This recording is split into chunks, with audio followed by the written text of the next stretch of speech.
안녕하십니까.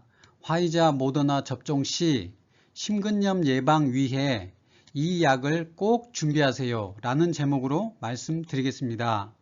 제가 급하게 심근염 영상을 준비한 이유는 심근염의 치명적 합병증인 심실세동이라는 부정맥 때문입니다. 심실세동의 사망 확률이 90%를 넘습니다. 한국에서 심근염으로 사망한 사례가 있을까요? 저는 있다고 생각합니다. 많은 분들이 보시도록 영상을 일부러 짧게 만들었습니다.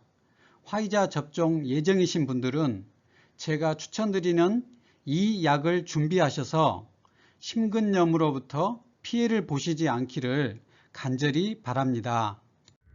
이전 영상에 나온 슬라이드입니다.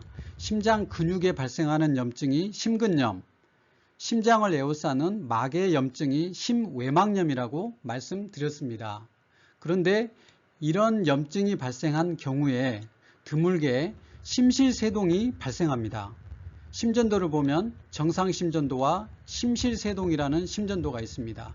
심실세동이 발생하면 1분 이내에 전기 충격을 가해도 살 확률이 그리 높지 않습니다. 거의 생명을 잃게 되는 초응급 상황입니다. 이런 경우에 심장마비와 같이 갑자기 쓰러져 사망하는 원인 중 한 가지입니다. 심장 위쪽에 단추처럼 보이는 곳이 전기 스파크가 발생합니다. 1분에 60번 뛰는 사람은 60번 발생합니다. 이게 세 가닥으로 나뉘어서 전기줄을 따고 쭉 내려와서 전기가 전달합니다. 이 오른쪽 전기줄이 이것이고 왼쪽 전기줄이 이쪽이 되겠습니다. 그런데 심근염과 심외막염이 있을 때 이 전기 전도가 문제가 생기는 경우가 생깁니다. 그래서 심실세동이 발생하면 생명이 위험해지는 것입니다. 6월에 나온 뉴스입니다. 제대를 일주일 남은 20대 육군 병사가 화이자 맞고 사망했고 오늘 부검한다는 뉴스입니다. 이걸 보면 화이자 1차 접종 7일 후에 사망했고 생활관에서 의식이 없는 상태로 발견됐습니다. 이걸 가만히 보면 단체 생활을 하는 생활관에서 의식이 없는 상태로 발견됐으면 갑작스럽게 쓰러져서 사망한 것이라고 생각할 수 있습니다. 최근 며칠 전 뉴스입니다. 아스트라 백신 1차, 화이자 2차 교차 접종한 50대 경찰관 3일 만에 사망한 뉴스가 있었습니다. 정리하면 1차 아스트라, 2차 화이자 접종했고 접종 3일 후에 사망했고 접종 후부터 두통과 오한 등 증상이 있었습니다. 거실에 의식이 없는 상태로 쓰러진 것을 발견했습니다. 즉 갑작스럽게 사망한 것입니다. 안타까운 두 분의 사망사고를 의료인인 제가 생각하면 뇌출혈이나 뇌경색은 아닐 것입니다. 왜냐하면 뇌혈관 질환은 대개 즉시 사망하지는 않습니다. 그리고 혈압이나 당뇨 등 기저질환이 없는 건강한 분이기 때문에 갑자기 심근경색이 오지는 않을 것입니다. 그러므로 심근염의 합병증인 심실세동이라는 부정맥이 유력한 원인이라고 저는 생각했습니다.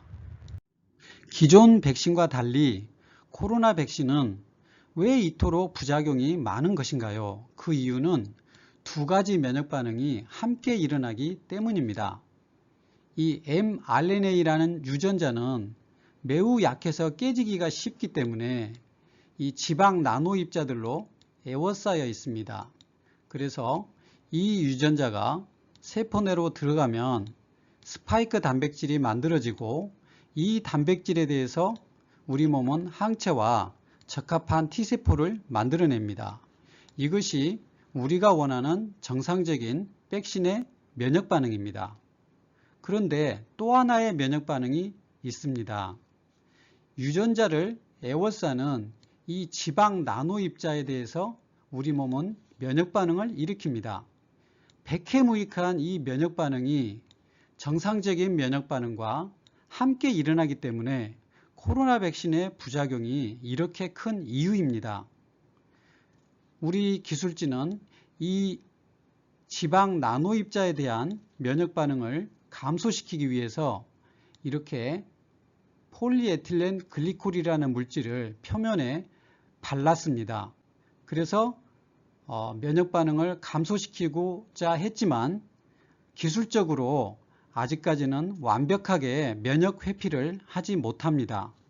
그래서 이것에 대한 이 면역 반응에 의한 염증이 혈관을 따라서 전신에 퍼져나가서 어떤 부위에서나 염증이 발생할 수 있고 심장에 염증이 발생하면 심근염이 나타날 수 있는 것입니다.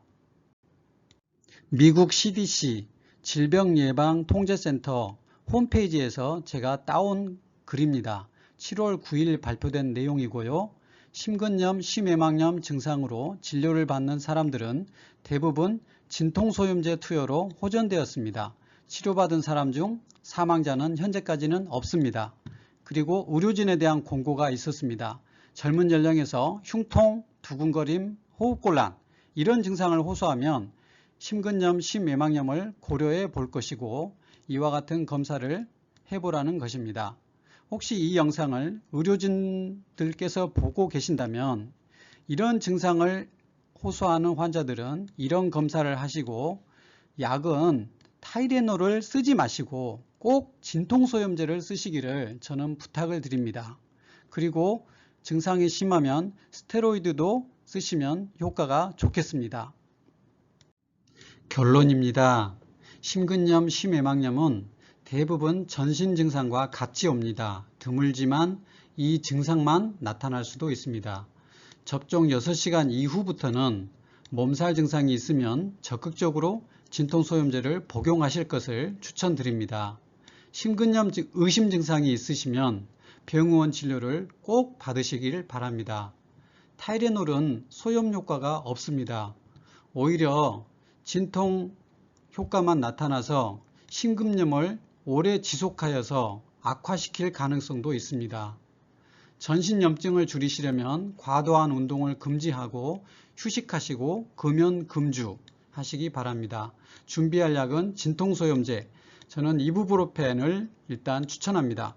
비타민C, D, 오메가3도 섭취하시면 좋습니다.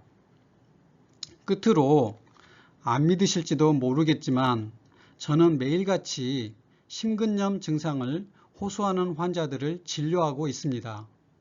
그리고 치료에 효과가 매우 좋습니다.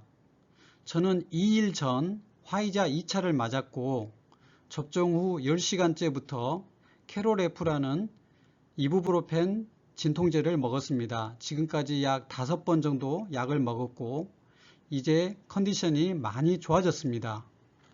독자 여러분, 감기약에 빠지지 않고 들어가는 것이 진통소염제입니다. 2, 3일 드셔도 크게 문제가 없습니다. 손해보지 않는 이 약을 드시고 생명을 살릴 수도 있는 것입니다. 약물 알레르기나 진통소염제를 함부로 드실 수 없는 분들께서는 접종 전에 의사상담을 하시고 적당한 약을 선택하시기 바랍니다. 접종 후에 대부분 사람들은 기운이 빠지고 두통이 있습니다. 이럴 때 주저 마시고 진통소염제를 적극적으로 드시기를 강력히 추천합니다. 왜냐하면 처음 증상이 있을 때 약을 안 드시고 견디면 심근염과 같은 위험한 부작용이 발생할 수 있기 때문입니다. 진통소염제를 정리한 저의 이전 영상도 참조하시면 유익하겠습니다. 감사합니다.